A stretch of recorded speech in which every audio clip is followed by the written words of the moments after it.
Hello दोस्तों।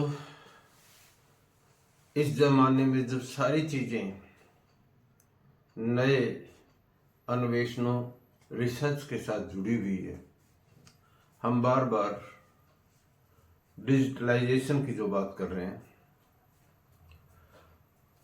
जीवन के हर क्षेत्र में जो प्रभाव पड़ रहा है और बाजार की ताकतें हर क्षेत्र को प्रभावित करने लग गई हैं, तो शिक्षा और विशेष तौर से उच्च शिक्षा प्रभावित हुए बगैर कैसे रह सकती है। दिल्ली हाई कोर्ट का एक फैसला लॉ स्टूडेंट्स के लिए, एलएलबी जिसको कहते हैं, और इसके दूरगामी परिणाम होंगे, ये भी बात बता देता हूं। मैं द हिंदू में एक रिपोर्ट छपी है, mandating student presence erasing learning. The Delhi High Court's affirmation that law students may sit for examination without satisfying rigid attendance thresholds। मतलब सीधा है, सख्त जो अटेंडेंस का एक नियम बना रखा था, 75% या 50% जो भी हो, अगर वो पूरी कोई विद्यार्थी नहीं करता तो भी उसे एनुअल एग्जामिनेशन देने से नहीं रोका जा सकता। ये एक ऐसा दूरगामी प्रभाव वाला फैसला होगा। देखने इसकी लहर, इसकी रिपल्स जो आती हैं, उसको शिक्षा जगत पे कितना प्रभावित करती हैं। पहली चीज, सबसे पहले मैं एक बात बता देता हूं, अध्यापक का कोई विकल्प नहीं है, लेकिन क्लासरूम का विकल्प जरूर है। मोड चेंज हो जाता है, चीजें बदल जाती हैं। जैसे पीते पीते कभी कभी जाम बदल जाते हैं, काम बदल जाते हैं, लोगों के नाम बदल जाते हैं, उसी तरह से चीजें बदलती। आज क्लासरूम एक ब्लैक बोर्ड नहीं है, चाक एंड टॉक का मेथड नहीं है, सिर्फ सोशल मीडिया, बहुत सारे डिजिटल प्लेटफॉर्म्स, बहुत सारे चैटबैट, इतने सारे आ गए हैं। चैट जीपीटी है, ग्रोक है, डीप सीक है, और अनेकों अलग अलग विषय के अलग अलग प्लेटफॉर्म आ गए हैं। और वहां पर जो नॉलेज अब मिलती है, वो क्लासरूम जहां बंद होता है उससे आगे की वो इंफॉर्मेशन दे रहे हैं, डेटा प्रोसेस करके देते हैं, लिटरेचर लिख के देते हैं। एक और बात, फॉर्मल एजुकेशन में विद्यार्थी जो पढ़ने वाले हैं, उनकी कितनी बड़ी संख्या सफल होने के लिए, रोजगार प्राप्त होने के लिए, एम्प्लॉयबल बनने के लिए कोचिंग सेंटर्स पर चले जाते हैं। क्यों चले जाते हैं? कहीं कोई अधूरापन जरूर है। एग्जामिनेशन एक, टीचिंग 2, एडमिशन 3, प्रैक्टिकल्स 4, और बहुत सारी एक्टिविटीज और भी। सिर्फ यही बात दुनियादारी नहीं सिखाती है, और बहुत सारी जीवन के संघर्ष की जो चीजें होती हैं, वो सिर्फ यहां से ही नहीं सीखी जाती हैं। हमारे ज्योग्राफी जो मेरा मूल विषय है उसमें एक बात आती थी, geography lies under the foot of the geographer. यानी जितना घूमोगे उतना तजर्बा होगा। जितना travel is one source of knowledge. बहुत सारी और चीजें हैं। यहाँ मैं जो थोड़े से लिटरेचर से जुड़े होते हैं, रुचि जिनकी होती है, फ्रांसिस बेकन का एक ऐसे है ऑफ बुक्स, उसको जरूर पढ़ लें, क्योंकि books are one of the great tool of knowledge. Some books are to be chewed and digested. आप लोगों का सबसे बड़ा दोस्त कहता हूं, आपकी इंटरेस्ट की रुचिकर किताबें हो सकती है। ये सत्य वचन है। अब आई बात अटेंडेंस की। सबसे पहले अगर रेगुलेशंस सख्त किए जाते हैं, लचीले नहीं होते, तो वो नाकाबिल और ना इंसाफी की तरफ भी ले जा सकते हैं। और यही बात अटेंडेंस की। कुछ एक एजुकेशन में, जिसको आप घसीपीटी एजुकेशन, जिसको फॉर्मल एजुकेशन कहते हैं, उसके नाम बदल दिए जाते हैं, लेकिन बातें थी, मंजर नहीं बदलते। वो टूल्स ऑफ एक्सप्लॉयटेशन है। मैं फिर कह रहा हूं, टूल्स ऑफ एक्सप्लॉयटेशन। और इनमें से एक टूल परसेंटेज ऑफ अटेंडेंस भी है, बन गया है। Percentage of when some teachers resorts to very bad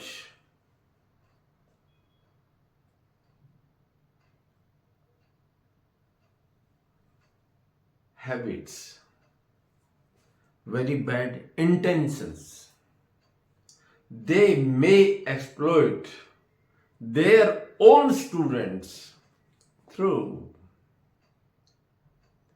a shortage of attendance,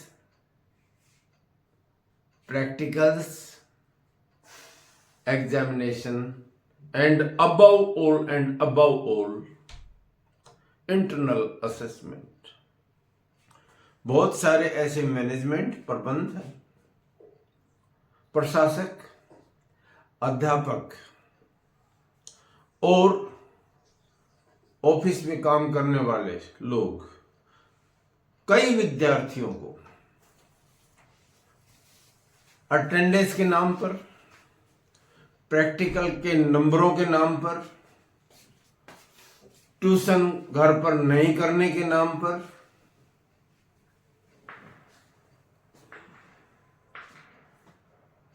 और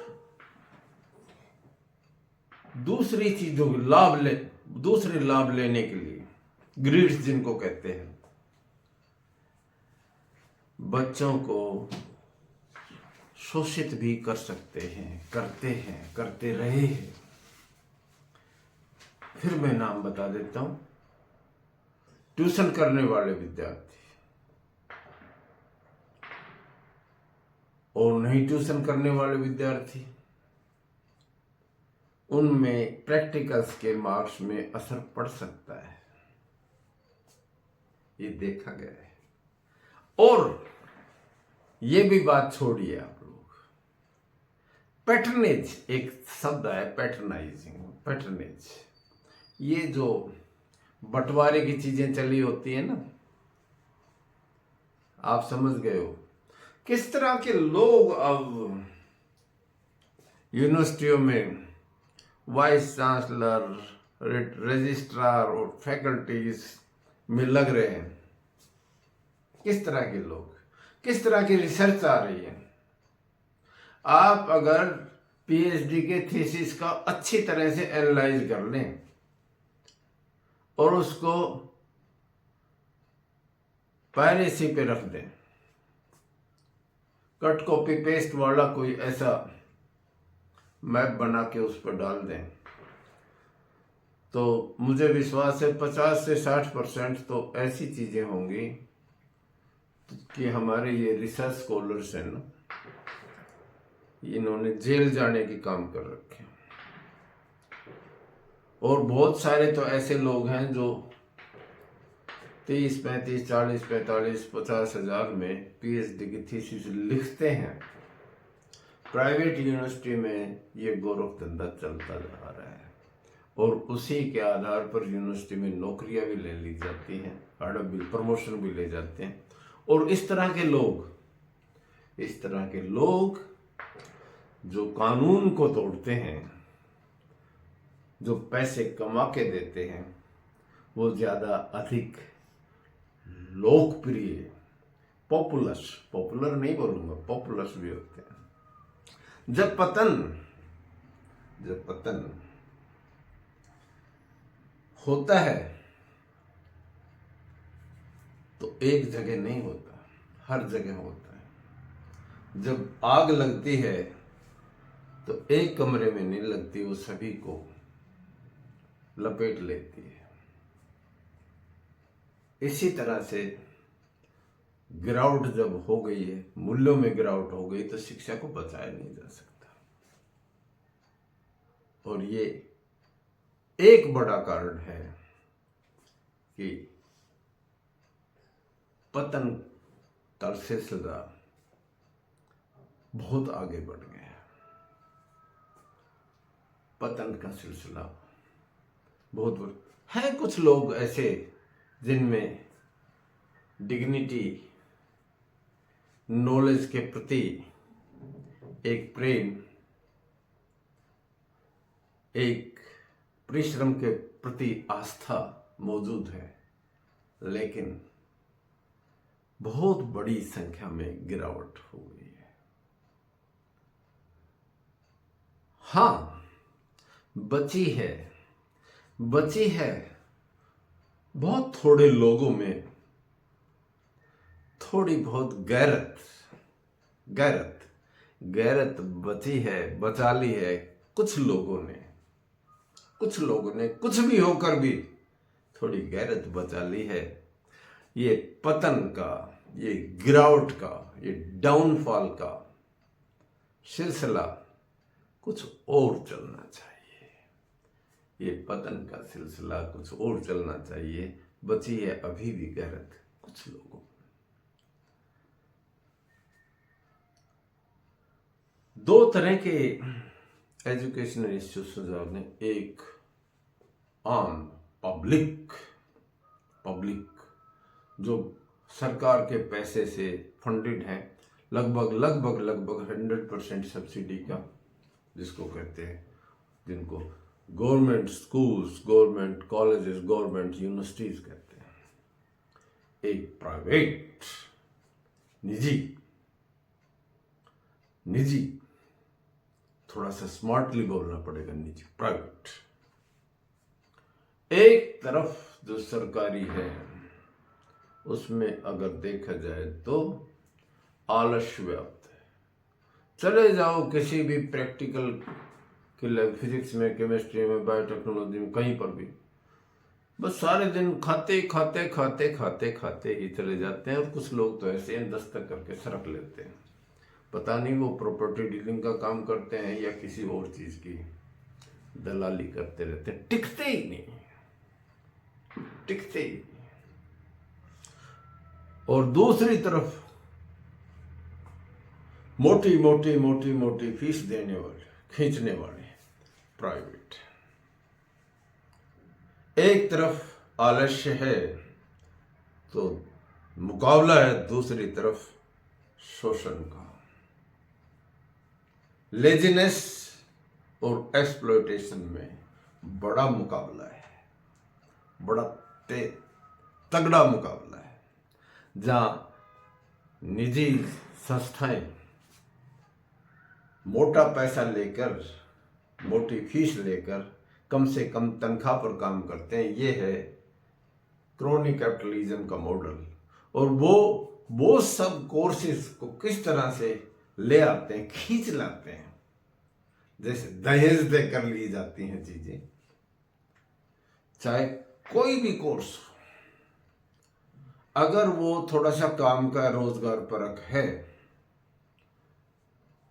तो वो प्राइवेट में चला जाएगा, और जो किसी तरह से बस टिका रहे, इस जुगाड़ को सरकारी या पब्लिक भी कहा जा सकता है।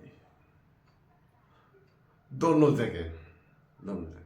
उदाहरण के लिए मैं बताता हूं आपको कुछ। आपके जितने भी कोर्सेज हैं, छोटा सा कोर्स ही ले लीजिए, चाहे बीएड का ले लें आप लोग उदाहरण, 90% से ज्यादा निजी में दे दिए। ऐसी क्या जरूरत है कि बीएड के लिए अलग ही कॉलेज होगा, जहाँ बीए, बीएससी, बीकॉम की क्लासेस चल रही है, वहां पे बीएड की भी करते हैं। सारी चीजें ना अलग से स्टैट्यूटरी, एक स्ट्रेचू संवैधानिक बनाकर अलग कर दिया। वहां पर attending, non attending, class attend नहीं करते, इसके भी पैसे दो।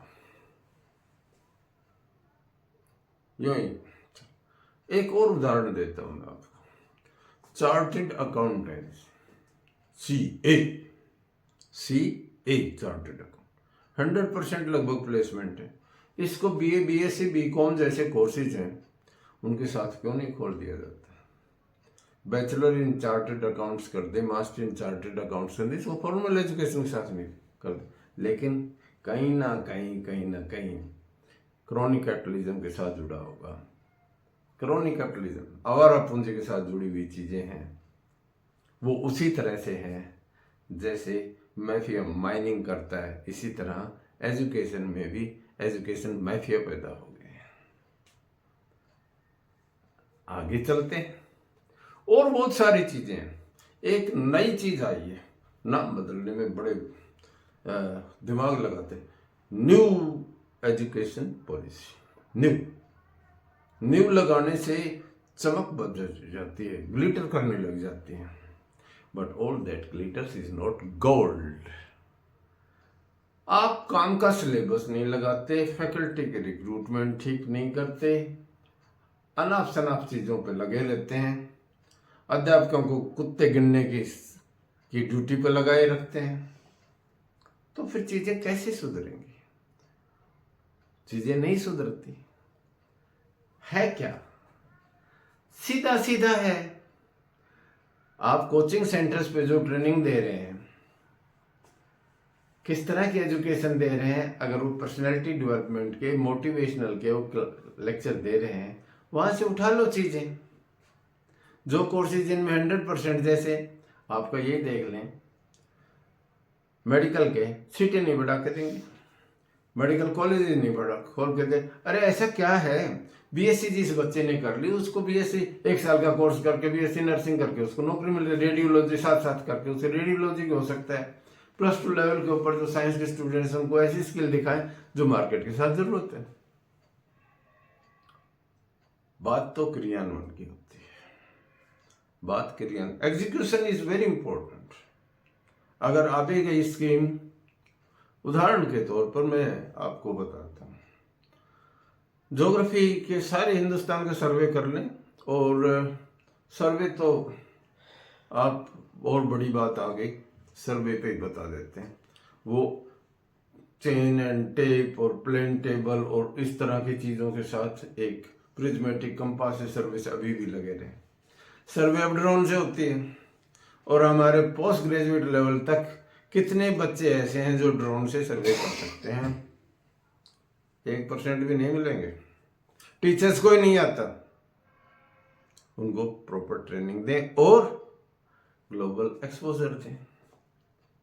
दुनिया एक विद्यालय है, ग्लोब यूनिवर्सिटी घूमने दो लोगों को।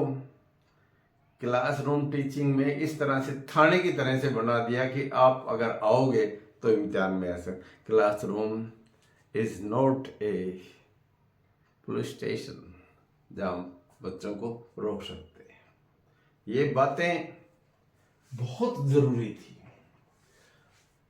निजी संस्थाओं में एक और बड़ी चीज होती है कोचिंग। किसी तरह से भी बच्चे ले आओ। आप ये देखो, एक एक प्राइवेट स्कूल के पास इतनी बसें हैं जितनी एक बस स्टैंड के ऊपर नहीं होती। कहीं से भी लो और एक बार फंस गया तो बस फीस देते रहो। मैंने टीचर्स के लिए बहुत जरूरी जो आवश्यक है, पहली चीज, सबसे बड़ी चीज ये है जरूरी, अगर बच्चों को बांधने के लिए अध्यापक को होनी चाहिए। Only a good man an ideal man can be a teacher. जब कुछ भी नौकरी नहीं तो अध्यापक बन जाओ। जब कोई काम नहीं कर सकते हो तो स्कूल खोल लो। ये जो फैक्टर्स हैं इनको देखना पड़ेगा। एक अध्यापक बहुत सिस्टमेटिक होना चाहिए। अपनी मेहनत करके तैयारी करके स्पेशलाइज्ड जो आदमी होता है उसी को काम देना चाहिए। नोट्स बनाए, आउटलाइन बनाए, मार्जिन के ऊपर बनाए, आपकी स्लाइड्स चलाएं जहां पर जरूरत है, नए टूल्स को इस्तेमाल करें, डिजिटल बोर्ड जो आ गई हैं उनको और उनकी ट्रेनिंग भी दें, और जीवन के साथ जोड़कर अपने जीवन के साथ हो सके तो एक वर्सटाइल नॉलेज के आदमी को ही क्लासरूम सौंपना चाहिए, जिसके पास नॉलेज भी हो, प्रैक्टिकल एक्सपीरियंस भी हो। Teacher must be a very good craftsman. उसका रोल एक मदारी की तरह से हो जाता है जो घूम घूम के क्लास में चारों तरफ हर मिनट पे अम्यूजमेंट भी पैदा करता है, नॉलेज भी देता है, अट्रैक्ट भी करता है और जीवन जीने के संदेश भी देता है। तब बच्चे अपने आप ये शो बिजनेस जिस तरह से है, लोग खुद खिंचे आते हैं। क्लासरूम्स को इतना अट्रैक्टिव बना देना चाहिए। ये जो मैनेजरियल कल्चर है ना, ये पुरानी हो चुकी है। चीजें बदलेंगी और बदलनी चाहिए भी। चीजें बदलेंगी और बदलेंगी। हम हमारे बराबर के एक देश चाइना का बार बार उदाहरण देते हैं। आप कंपेयर कर लीजिए। एक इंफ्रास्ट्रक्चर के ऊपर आपने पैसा खर्चना पड़ेगा, फैकल्टी को आपको देना पड़ेगी, वर्ल्ड स्टैंडर्ड लेबोरेटरीज आपको बनानी पड़ेंगी, एक्सपोजर देना पड़ेगा, तब एजुकेशन सुधरेगा। मैं व्यक्तिगत रूप से इस बात के बिल्कुल पक्ष में हूं। Attendance should not be compulsory. जबरदस्ती बच्चों को बेल से बांधकर क्लासरूम में नहीं बैठाना चाहिए। प्रैक्टिकल्स के नंबर, इंटरनल असेसमेंट बिल्कुल जो टीचर है उसके हाथ में बिल्कुल नहीं होना चाहिए। ये बहुत बड़े औजार हैं शोषण के। एग्जामिनेशन में मिक्सिंग होनी चाहिए। हो सकता है जहां तक हो सकते दूसरे कॉलेजों से फैकल्टी सुपरवाइजर बल्कि दूसरे डिपार्टमेंट से बुलाएं, क्योंकि देश में एक बहुत बड़ी बुराई पैदा हो गई है। उस बुराई को कहते हैं नकल, और इसके साथ ही दूसरी एक बुराई जुड़ी हुई है नशा और नकल से हमारे नौजवानों को बिल्कुल दूर रखना होगा। अगर चीज़ें सुधारनी हो, अगर आप अच्छे स्कूल और अच्छे कॉलेजेस नहीं देते हैं तो बड़ी बड़ी जेल बनाने की तैयारी कर दो, क्योंकि क्राइम रुकेगा नहीं। एक बड़ा कारण अपराध बढ़ने का है, वो है सही और अच्छे शिक्षा का अभाव, अच्छे अध्यापकों का अभाव, अच्छे संस्थानों का अभाव। हमें स्वस्थ और सुंदर भारत के निर्माण के लिए काम करना है, तो शिक्षा की तरफ ध्यान देना ही देना पड़ेगा।